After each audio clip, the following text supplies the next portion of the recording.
بسم اللہ الرحمن الرحیم۔ عزیز طلباء السلام علیکم۔ پیارے بچوں، آج کے دن کا ہمارا ٹاپک پھر موضوعاتی خطوط کے حوالے سے ہے۔ لاسٹ ٹائم ہم لوگوں نے یہ 6 خطوط موضوعاتی خطوط میں سے تیار کر لیے، پڑھ لیے۔ آج ہم لوگ خط نمبر 7، 8 اور 9، خط نمبر 9 تک جو ہم لوگ یہ خطوط پڑھیں گے۔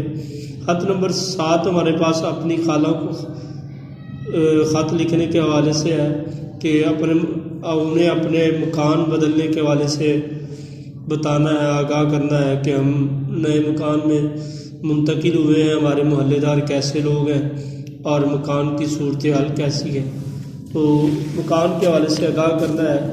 تو اس کے لیے القاب و آداب اور دیگر چیزیں وہی جو ہم لوگ پیچھے طریقہ کار پڑھ چکے ہیں۔ سب سے پہلے مقام روانگی ہے، اس کے بعد تاریخ ہے، اس کے بعد مکتوب علیہ کا نام ہے، اس کے لیے القاب ہے، پھر آداب ہے،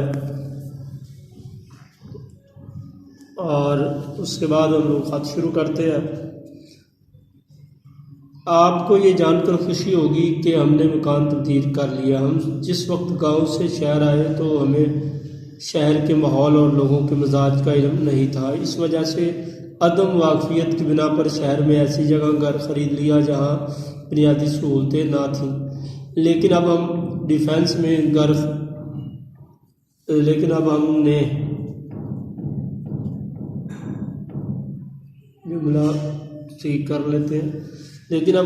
ڈیفینس میں گھر خرید لیا ہے جس میں تمام بنیادی سہولتیں میسر ہیں، اور ڈیفینس سوسائٹی کی مرکزی مسجد بھی ہمارے گھر کے قریب ہی ہے، جس کی وجہ سے 5 وقت باجماعت نماز ادا کرنے کی توفیق مل جاتی ہے۔ قریب ہی گلی میں بہت ساری دکانیں ہیں جہاں سے ہر چیز مل جاتی ہے۔ خوش آئند بات یہ ہے کہ گرلز کالج بھی چند گز کے فاصلے پر ہے، اور جہاں چھوٹی دونوں بہنیں بآسانی بغیر طویل سفر کے پڑھ آتی ہیں۔ اس کے ساتھ ساتھ یہ علاقہ شہر کا مرکزی علاقہ ہونے کی وجہ سے چوری وغیرہ سے محفوظ ہے۔ ہمارا محلہ بھی صاف ستھرا ہے، ہمسائے بھی بہت اچھے ہیں۔ تقریباً تمام محلے دار خوش اخلاق اور ملنسار ہیں، ایک دوسرے کے دکھ درد اور خوشی میں شریک ہوتے ہیں، بھرپور شرکت کرتے ہیں۔ اچھے ہمسائے بھی اللہ تعالیٰ کی نعمت ہوتے ہیں۔ اللہ تعالیٰ ایسے ہمسائے ہر کسی کو عطا فرمائے۔ امید ہے کہ اب آپ ہمارے گھر کو دیکھنے کے لیے بہت جلد تشریف لائیں گی۔ گھر میں سب خیریت سے ہیں، آپ کو بہت یاد کرتے ہیں۔ میری اور گھر والوں کی طرف سے سلام قبول فرمائیں، اور سلام آپ کا بانجا۔ چونکہ ہم لوگوں نے یہ خط خالہ جان کے نام پر لکھا ہے، تو خالہ جان کے ساتھ جو تعلق بنتا ہے وہ بانجے کا بنتا ہے، تو آخر میں ہم لوگ آپ کا بانجا یہاں پر مکتوب نگار کے لیے جو ہے وہ الفاظ استعمال کریں گے۔ اس کے بعد ہمارے پاس خط نمبر 8 مالک مکان کے نام خط ہے۔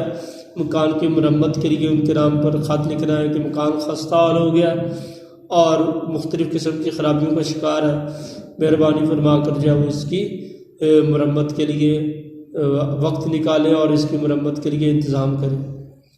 تو سب سے پہلے وہی امتحانی مرکز، تاریخ، اور اس کے بعد القاب۔ محترم مالک مکان صاحب السلام علیکم۔ امید کرتا ہوں کہ اللہ کے فضل سے آپ ٹھیک ہوں گے اور ہم لوگ بھی خیریت سے ہیں، لیکن وہی پرانا گلہ جو پہلے بھی کئی بار دہرایا گیا ہے، ایک مرتبہ پھر عرض کرنے کی جسارت کر رہا ہوں۔ مکان کی حالت خراب سے خراب تر ہوتی جا رہی ہے، اور آپ ہیں کہ فرصت کے لمحات نہیں نکال رہے۔ جناب علی، پہلے بھی عرض کر چکا ہوں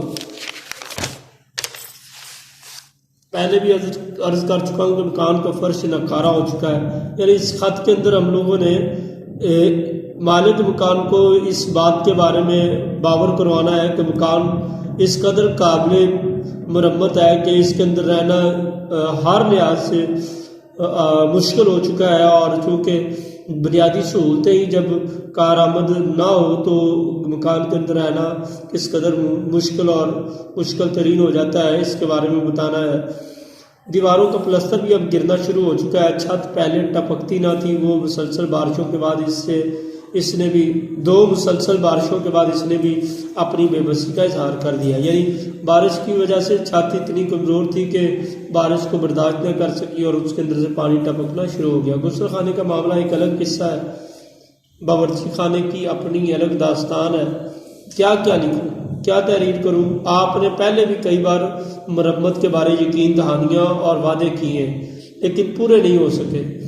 بجلی کی وائرنگ بھی جگہ جگہ سے خراب ہو چکی ہے، گھر میں چھوٹے بچوں کی موجودگی میں ہر وقت دل دھڑکتا رہتا ہے، یعنی یہ ڈر لگا رہتا ہے کہ کہیں کوئی حادثہ پیش نہ آئے، اس لیے جلد از جلد مکان کی مرمت کروا دیں۔ اگر کوئی مالی پریشانی کا معاملہ درپیش ہے تو میں 6 ماہ پیشگی کرایہ ادا کرنے کے لیے تیار ہوں۔ پیشگی پہلے یعنی میں ایڈوانس کرایہ دینے کے لیے تیار ہوں، اس لیے جلد معاملہ حل فرمائیں اور آپ کا ہمیشہ شکر گزار رہوں گا۔ والسلام، آپ کا مخلص علی بے جی۔ یہ خط ہم لوگوں نے مالک مکان کے نام پر مکان کی مرمت کے حوالے سے پڑھا ہے۔